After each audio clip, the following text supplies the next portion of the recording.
E aí, então comercial, não é possível. Fatura muito com o rádio dele. É muito anúncio. Fatura muito. Pode começar, Ricardo. Pode sim. Boa noite, Marcelo Gustavo, parabéns pela vitória. Uma vitória que o CRB conseguiu construir já no início, né, do jogo da partida com aquela falta do Vivo. Queria que você falasse, fizesse uma análise de como foi esse jogo, mas principalmente levando em consideração aquilo que foi feito pelo CRB e o que precisa também fazer lá no jogo de volta. Boa noite a todos. Foi um jogo de alternâncias, né? A gente começou muito bem o jogo, até os 25 minutos. A gente fez 1-0, tivemos ali uma oportunidade até de ampliar o placar. Depois dos 25 minutos, o Asa conseguiu equilibrar o jogo, conseguiu mandar uma bola na trave. E a gente, quando tem essas oportunidades que a gente criou nos primeiros 25 minutos, a gente tem que matar, porque é um clássico, é uma final, então o adversário vai se superar dentro do jogo. Quando eles conseguiram se organizar melhor, eles sentiram um pouco a nossa marcação-pressão, a gente conseguiu roubar ali 2, 3 boas bolas e numa final a gente precisa matar. Aí o Asa equilibrou o jogo, depois dos 30 minutos, mandaram uma bola na trave, mas eu acredito até com essa melhora do Asa nos últimos 15 minutos do primeiro tempo, a gente foi bem no primeiro tempo. A gente conseguiu ser superior no primeiro tempo. E o segundo tempo eu já não gostei muito, entendeu? O Asa teve o gol logo no início e a gente sentiu um pouquinho aquele gol no início, até a gente se reorganizar, demoramos um pouco. E aí foi um jogo equilibrado até as alterações. Depois das alterações, quando os meninos entraram ali, Prata entrou muito bem ali como segundo volante, os desfalques também, nós sentimos bastante a ausência dos jogadores que a gente poderia contar, como o Michael Douglas, o Emerson Negueba, o Iago, e a gente sentiu falta, né, da reposição. Mas aí os meninos entraram, né, e entraram muito bem, tanto o David quanto o Bonetti, e aí com a experiência do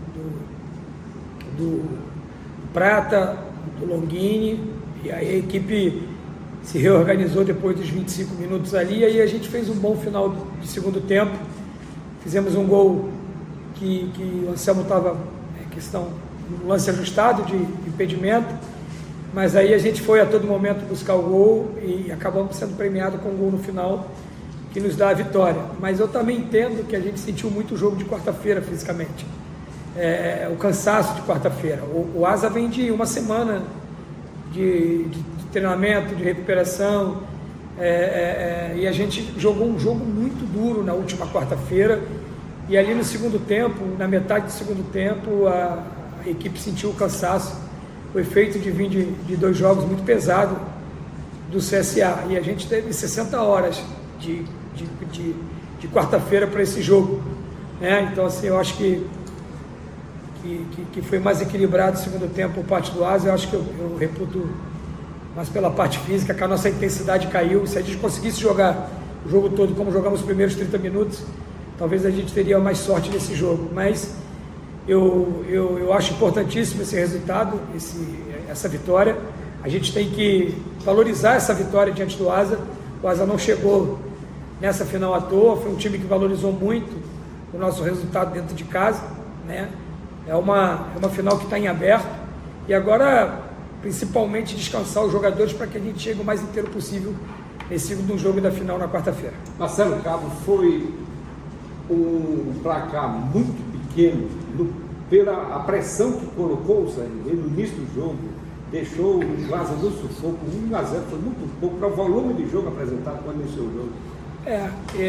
Realmente, eu acho que o que a gente apresentou nos primeiros 30 minutos, a gente podia ter, ali até os 30 minutos, ter saído com o placar mais elástico. Eu não vou dizer que pode ter sido 2, 3, porque o adversário nos dificultou muito, mas eu acho que enquanto a gente teve intensidade, a nossa marcação alta funcionou, roubamos bola no primeiro terço deles, no terço médio, e a gente teve boas oportunidades. É o que eu falo, a gente precisa caprichar um pouquinho mais no acabamento. Esse final da gente ali, a gente precisa caprichar, que a gente criou inúmeras chances, foram 8 finalizações na direção do gol, e a gente só fez os dois dos 2 gols. Então é uma coisa que me preocupa, me chateia. A gente precisa ter um pouco mais de capricho, porque a gente poderia ter saído com o placar é melhor para a gente hoje, mas a gente tem que valorizar esses 2 anos. Marcelo, professor, boa noite, parabéns pela vitória, né? O CRB agora joga pelo empate, sei que você não pensa assim, né? É um coletivo, é mais um jogo difícil em Arapiraca, o CRB chegando pela 10ª vez consecutiva e queria que o destino que o CRB chegasse de novo em Arapiraca. Queria que você explicasse primeiro, teve um momento que você poderia ter tirado o Marcinho, que ele não estava tão bem na partida, porque você não fez, e as escolhas, né? Os meninos que entraram bem, inclusive o Bonetti, que entrou muito bem hoje no jogo. Eu acho que o Marcinho foi o primeiro a sair, né?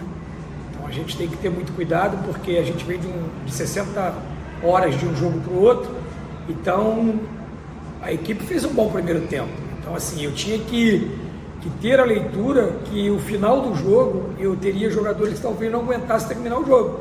Tanto que eu tinha só uma substituição, eu tinha o Reginaldo e o Romão muito debilitado, muito cansado. E acabou tendo o Reginaldo na última, que ele foi no fundo, ele já não conseguiu mais retornar. E aí foi a hora que eu coloquei o Brau, tive que fazer uma mexida ali na estrutura.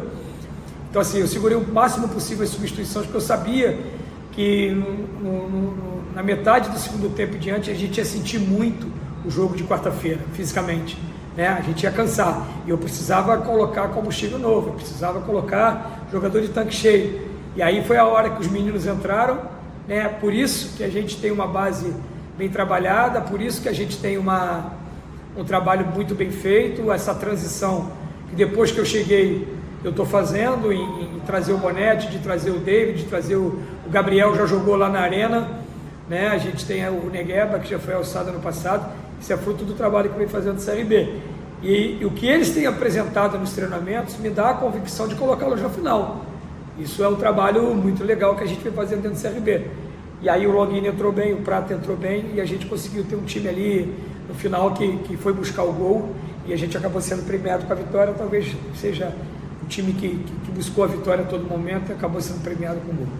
Professor, boa noite. O senhor descreveu aí as circunstâncias físicas, aí os problemas que o time tem fisicamente nesse momento, por causa da maratona de jogos. Como é que chega o time para essa quarta-feira, para essa decisão, considerando esse aspecto físico que o senhor falou, o que aconteceu aí durante o jogo, e ainda mais porque tem essa semana que vem agora a estreia na Série B. Como é que está físico e psicologicamente esse time para quarta-feira? Vamos jogar 4 jogos em 9 dias, né? Só jogos decisivos. Eu tenho mais um dia para o jogo de quarta-feira. Isso vai ajudar bastante a preparação física, a fisiologia e a recuperação dos jogadores. Talvez eu não tenha nem que treinar, nem como treinar. A gente vai ter que optar entre a recuperação e o treinamento. E aí eu vou estudar com a fisiologia para que a gente tenha o time mais inteiro possível. Se a gente puder ter uma sessão de treinamento na terça-feira, claro que eu vou ajustar a equipe. Mas nesse momento, quem vai escalar o time é a fisiologia. O que ele me entregar saudável, com saúde, a gente vai botar para jogar. Temos a volta do Iago, né, que aí me incorpora mais ali o meio campo, porque o Iago deve iniciar o jogo, aí eu tenho mais opções ali para entrar, e preocupa essa maratona de jogos, né? Vou jogar 4 jogos em 9 dias, só jogos decisivos, uma estreia de Série B, onde a expectativa é muito grande, diante de um Vasco, mas aí a Série B eu quero pensar só na quinta-feira. Vamos celebrar essa importante vitória de hoje, de onde o adversário chegou com muita capacidade até a final, valorizou muito a nossa vitória aqui dentro hoje. Eu quero aproveitar para parabenizar o nosso torcedor que lotou o Trapichão, nos incentivou a todo momento. Eu sei que de repente a expectativa deles era muito maior, mas a gente entregou uma vitória importante numa final de 180 minutos. Professor, boa noite. Felipe Alves, da Rádio Nação 2020. Gostaria de saber sobre a entrada do Vico, né? Hoje o senhor viu o Vico, camisa número 10, no lugar do Rafael Longini. O Vico, para mim, né, ele é muito mais 10 do que beirada. E a tua pergunta foi muito importante, porque eu vou poder esclarecer a vocês e ao público. Porque o Vico teve dificuldade no jogo passado? Porque foi um jogo muito intenso, um jogo de transição. E ele não tem essa característica que tem o Richard, o Marcinho, o Ápice, um jogador de mais bate e volta. Então, quando a gente tem um jogo, que a gente propõe o jogo na sua totalidade, aí ele joga de beirada, porque ele não precisa fazer muita transição defensiva, porque ele não é um jogador veloz, ele não é um jogador de fibra rápida, é um jogador muito técnico. Então, para a temporada, eu devo muito mais usar o Vico como ele jogou hoje de 10, que me agradou bastante. Eu preciso, o Vico é um finalizador exímio da entrada da área, tem uma bola parada espetacular, os treinamentos de falta dele enchem os olhos. Eu não me lembro, talvez, quando foi o último gol do CRB de falta, dessa magnitude, dessa plasticidade. Então, e o Longini teve a maior minutagem no jogo passado, talvez 70 minutos. E aí a gente priorizou que a gente pudesse ter o Vico mais inteiro nesse jogo. Era um jogo que eu ia presumir que o Asa jogaria com uma linha muito baixa.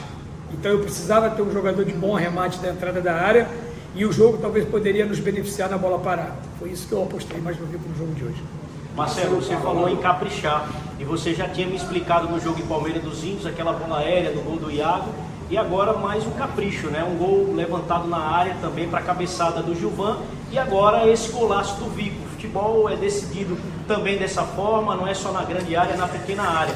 E você tinha falado para mim que estava treinando isso e dessa vez ainda bem que deu certo. Queria que você falasse desse momento, desses treinamentos, porque foi muito importante essa vitória para quarta-feira, principalmente esse gol do Vico que você acabou de falar. 2 gols de bola parada, né? O futebol hoje, quando você tem uma bola parada, a gente vai jogar uma Série B que se decide muito. Ontem Vasco e Vila Nova foram 2 bolas paradas, 1-1.